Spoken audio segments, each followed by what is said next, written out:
तो देखिए आज हम लोग पढ़ेंगे थोरैसिक केज। थोरैसिक केज क्या होता है ना, किसको हम बोलते हैं थोरैसिक केज। ठीक, तो देखिए यहाँ से एक्सपिरेशन होता है, ठीक है, और यहाँ से आपका इंस्पिरेशन होता है। अब ये जो स्ट्रक्चर हम देख रहे हैं ये क्या है, तो ये स्ट्रक्चर जो है ये बोला जाता है स्टर्नम, इसको हम कहते हैं स्टर्नम बोलते हैं। ठीक, और ये जो है आपकी रिब्स है, इनको हम क्या कहते हैं, रिब्स। ठीक, और यहाँ पे है हमारा vertebral column, this is known as vertebral column. ठीक, तो जो कवरिंग्स हैं आपकी थोरैसिक कैविटी की, कवरिंग्स ऑफ थोरैसिक कैविटी, जो कवरिंग्स हैं आपकी थोरैसिक कैविटी की, वही आपका थोरैसिक केज बनाती है, मेक्स थोरैसिक केज, तो वही आपका थोरैसिक केज बनाती है। तो इसमें एक तो होता है आपका एंटीरियर सरफेस, एंटीरियर सरफेस, तो यहाँ पे है आपकी क्लेविकल बोन्स, क्लेविकल बोन्स और नेक। ठीक, फिर बात आती है पोस्टीरियर, पोस्टीरियर सरफेस, तो पोस्टीरियर सरफेस में डायाफ्राम, ठीक, डायाफ्राम होता है। फिर आपका आता है dorsal surface, dorsal surface, dorsal surface में आता है वर्टिब्रल कॉलम, वर्टिब्रल कॉलम और रिब्स आती है। ठीक, इसके बाद आता है आपका वेंट्रल सरफेस, वेंट्रल सरफेस की बात करें तो यहाँ पे स्टर्नम और रिब्स आती हैं, स्टर्नम एंड रिब्स। ठीक, फिर आपका आता है lateral surface, lateral surface, lateral surface की बात करें तो लेटरल सरफेस में भी आपकी रिब्स आती हैं। ठीक, तो कुल मिला के आप देखेंगे कि थोरैसिक कैविटी की जो कवरिंग्स हैं वही आपका थोरैसिक केज बनाती हैं। ठीक, तो अब जो यहाँ पे आप देख रहे हैं कि डायाफ्राम, जो डायाफ्राम की हम बात कर रहे हैं, जो हमने यहाँ पे आपको पोस्टीरियर सरफेस में बताया है, ये डायाफ्राम क्या है। डायाफ्राम की अगर हम बात करें तो डायाफ्राम एक मस्कुलर सेप्टम है, डायाफ्राम जो है एक मस्कुलर सेप्टम है जो कि मैमल्स में पाया जाता है, which is found only in mammals, जो कि आपका सिर्फ मैमल्स में पाया जाता है और क्रोकोडाइल में पाया जाता है, इसके अलावा क्रोकोडाइल में। ठीक, अगर आप इसके शेप की बात करें तो इसका शेप जो होता है वो डोम लाइक होता है, इसका शेप कैसा है, डोम लाइक है। ठीक, और ये दो पार्ट्स में होता है, एक होता है अपर थोरैसिक कैविटी और एक होता है लोअर थोरैसिक कैविटी। ठीक, तो अपर थोरैसिक कैविटी और लोअर थोरैसिक कैविटी। तो डायाफ्राम की बात करें तो ये डोम शेप लाइक है, मस्कुलर सेप्टम जिसमें मैमल्स और क्रोकोडाइल में पाया जाता है, अपर थोरैसिक कैविटी और लोअर थोरैसिक कैविटी में ये डिवाइडेड होता है। डायाफ्राम की हम बात करें तो यहाँ पे रेडियल मसल्स मौजूद होते हैं, रेडियल मसल्स आर प्रेजेंट, यहाँ पे अगर हम बात करें तो रेडियल मसल्स प्रेजेंट होते हैं। ठीक, अब जब इन मसल्स में कॉन्ट्रैक्शन हो, जब भी इन मसल्स में कॉन्ट्रैक्शन होगा तो डायाफ्राम जो है आपका ये फ्लैट हो जाएगा, डायाफ्राम जो है ये आपका फ्लैट हो जाएगा। ठीक, तो फ्लैट हो जाएगा तो वॉल्यूम जो है, वॉल्यूम की अगर हम बात करें, ठीक है ना, तो जो ये वॉल्यूम है आपका थोरेसिक कैविटी का volume of thoracic cavity, thoracic cavity का जो वॉल्यूम है, ठीक है ना, वो इंक्रीज हो जाएगा, वो इंक्रीज कर जाएगा। ठीक, तो ये तो बात होगी हमारे डायाफ्राम की, ठीक है ना। तो थोरेसिक केज हमने बताया कि थोरेसिक केज क्या होता है, ठीक है ना।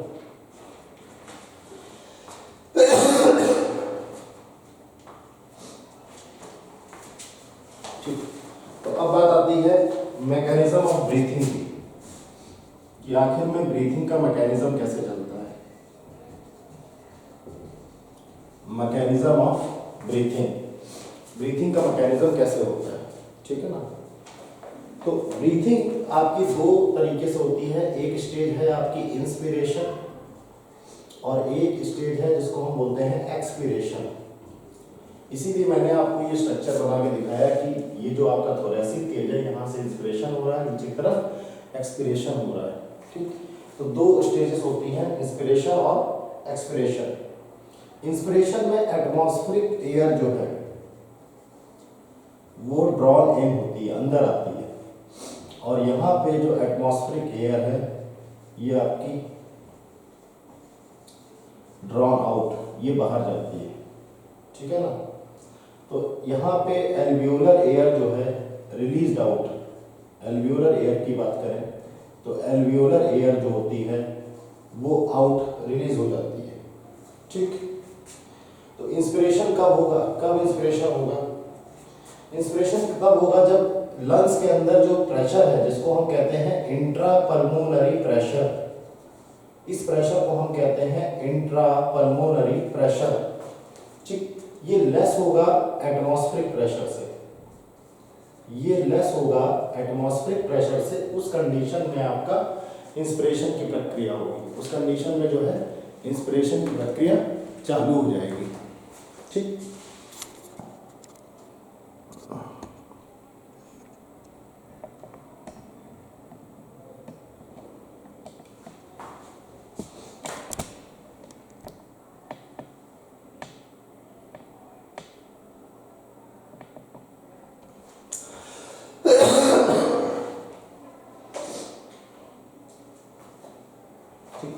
अब बात आती है कि एक्सपिरेशन कब होगा। एक्सपिरेशन तब होगा जब आपका intra pulmonary pressure, intra pulmonary pressure की हम बात करें तो इंट्रा पल्मोनरी प्रेशर जो है ज्यादा होगा एटमॉस्फेरिक प्रेशर से। तो यहाँ पे अगर आप बात करेंगे तो यहाँ पे नेगेटिव प्रेशर होगा, नेगेटिव प्रेशर होगा। यहाँ पे बात करेंगे तो यहाँ पे आपका पॉजिटिव प्रेशर होगा, यहाँ पे पॉजिटिव प्रेशर होगा। तो ये दो प्रकार के जो प्रेशर डेवलप होंगे तभी हमारे ब्रीथिंग का मैकेनिज्म स्टार्ट होगा। ठीक, जितना नोट डाउन कर लीजिए, फिर आगे बढ़ाते हैं। ठीक,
तो अब हम लोग थोड़ा फोकस करेंगे इंस्पिरेशन पे कि आखिर में इंस्पिरेशन है क्या।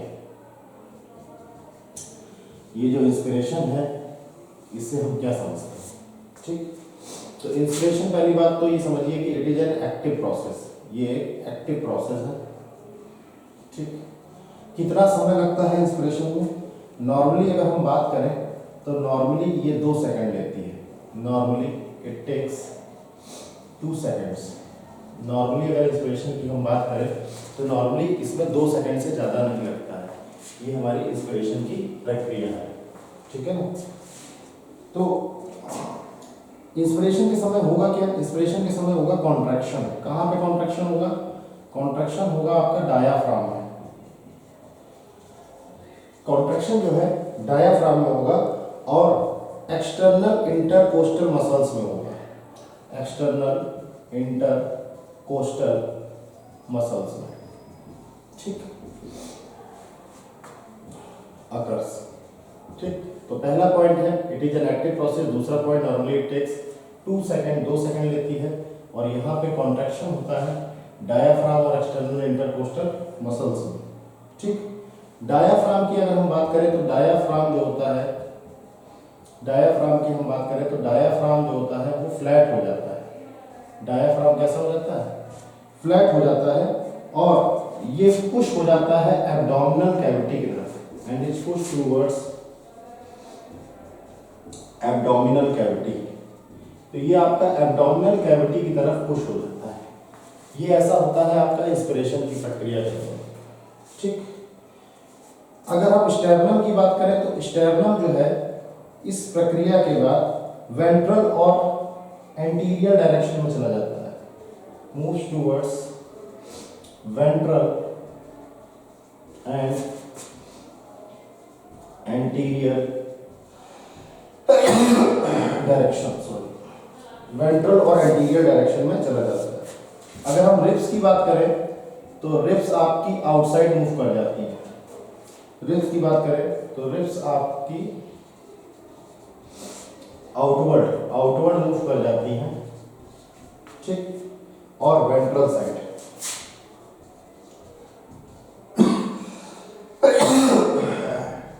एंड वेंट्रल साइड, ठीक। तो रिब्स आपकी आउटवर्ड मूव कर जाती है, वेंट्रल साइड, ठीक।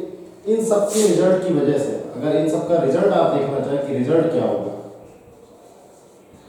इन सब के रिजल्ट की वजह से volume of thoracic cavity increase कर जाता है। Volume of thoracic cavity increased. Thoracic cavity का जो वॉल्यूम है वो आपका इंक्रीज कर जाता है, ठीक। तो जब इंक्रीज कर जाएगा तो यहाँ पे जो प्लूरल फ्लूइड प्रेशर है वो आपका डिक्रीज कर जाएगा। प्लूरल फ्लूइड प्रेशर जो है वो आपका डिक्रीज कर जाएगा, ठीक। तो अब चूंकि लंग्स का जो नेचर होता है वो तो स्पॉन्जी होता है, ठीक। स्पॉन्जी नेचर की वजह से एक्सपेंशन होने लगता है। Due to spongy nature of lungs, due to spongy nature of lungs volume increased, volume increased. Spongy nature जो होता है लंग्स का वो वॉल्यूम उससे इंक्रीज कर जाता है, ठीक है।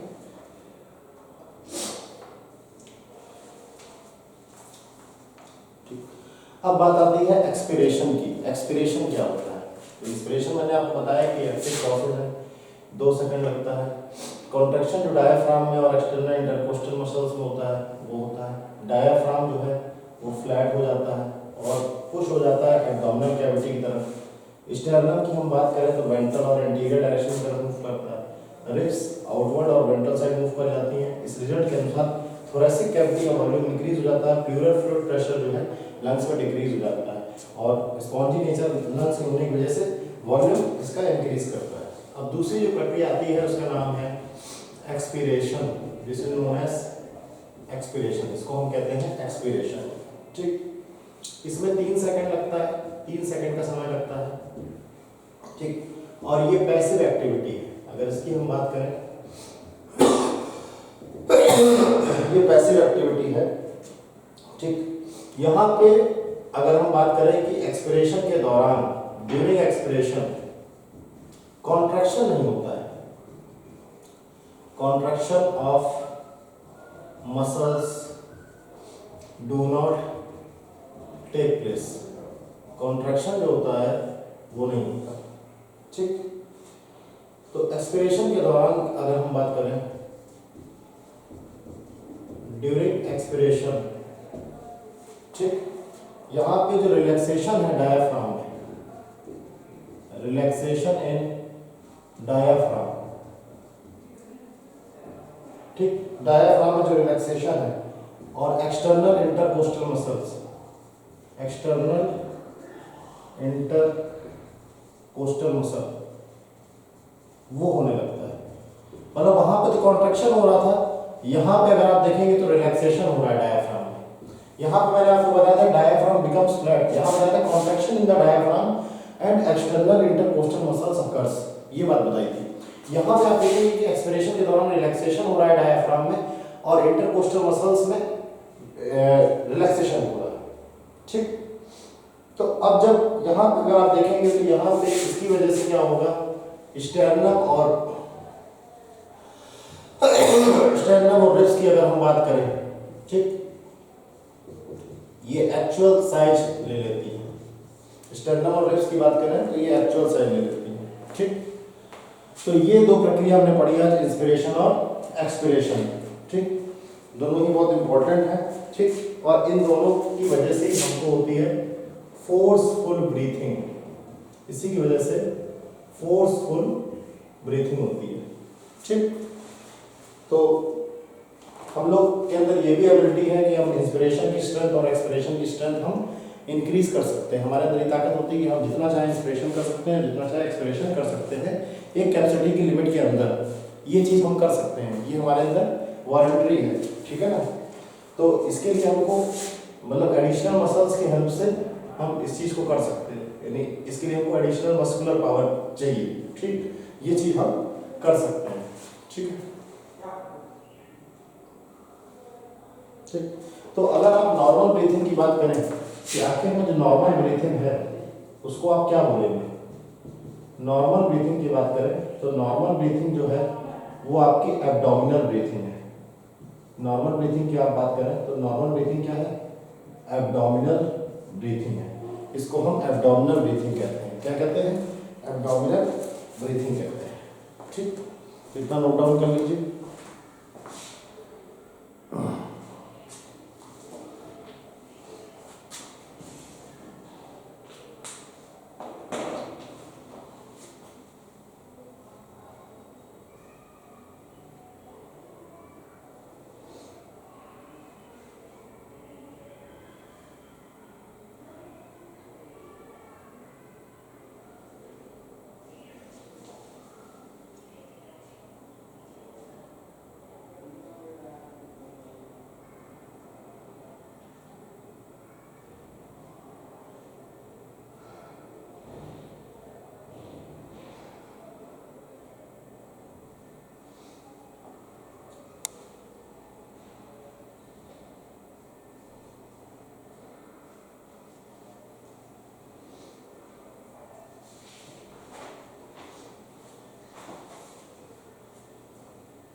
तो आगे बढ़ते हैं respiratory volume and capacities.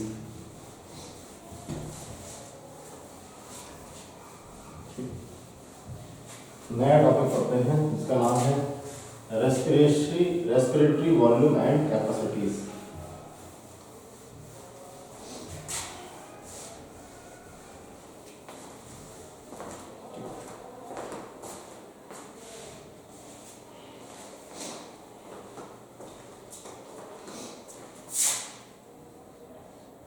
Respiratory volume and capacities. Respiratory volume and capacities, इसको समझते हैं कि आखिर में ये क्या होता है। ठीक, तो एक यंत्र आता है, एक जिसका नाम है स्पायरोमीटर।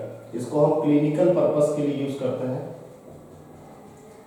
ठीक, अब इससे हम क्या एसेस करते हैं? इससे हम ये एसेस करते हैं कि कितनी वॉल्यूम ऑफ एयर की हम बात कर रहे हैं, वो इन्वॉल्व हुई है ब्रीथिंग मूवमेंट्स में, इन्वॉल्व इन ब्रीथिंग मूवमेंट्स के दौरान कितनी वॉल्यूम ऑफ एयर यूज हुई है, इसको हम कहते हैं, इसको हम एसेस करते हैं स्पायरोमीटर की मदद से।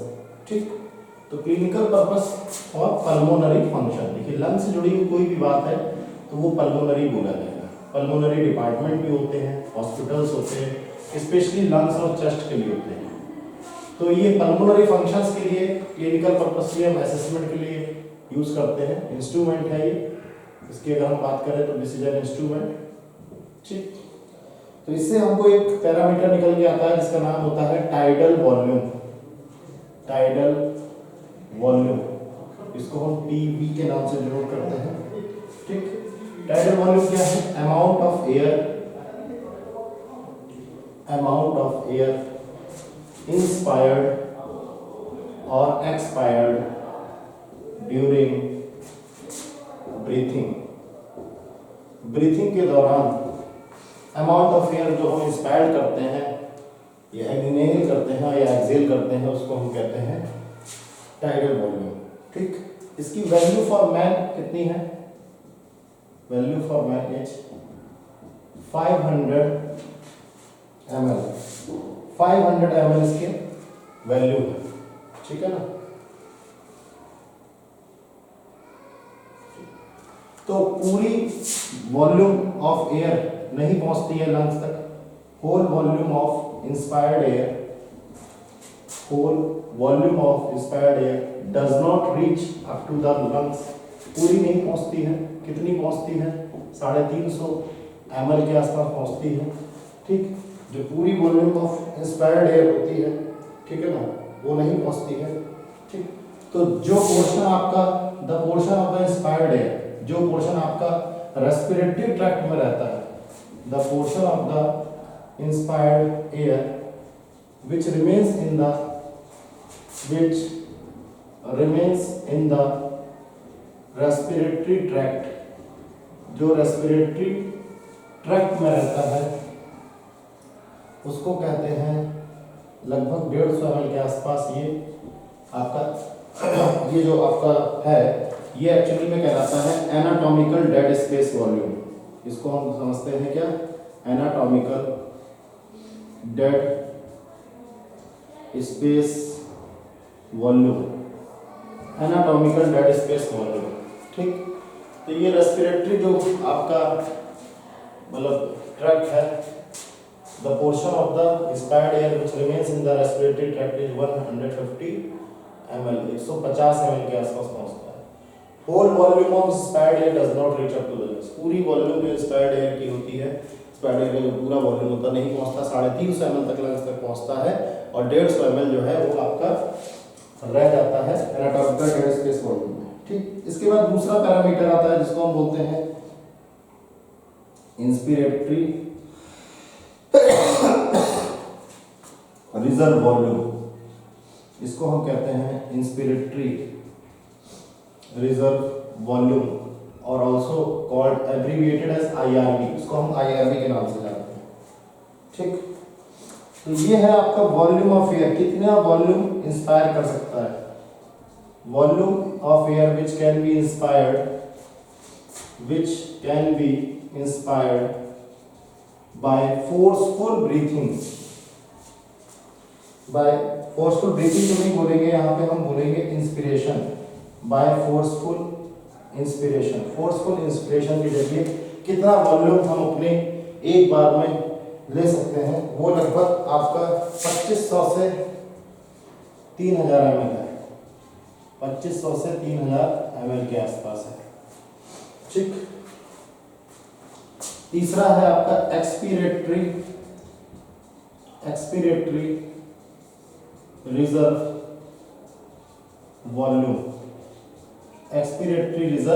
वॉल्यूम। ठीक, अमाउंट ऑफ एयर, ईआर भी बोलते हैं इसको, amount of air, amount of air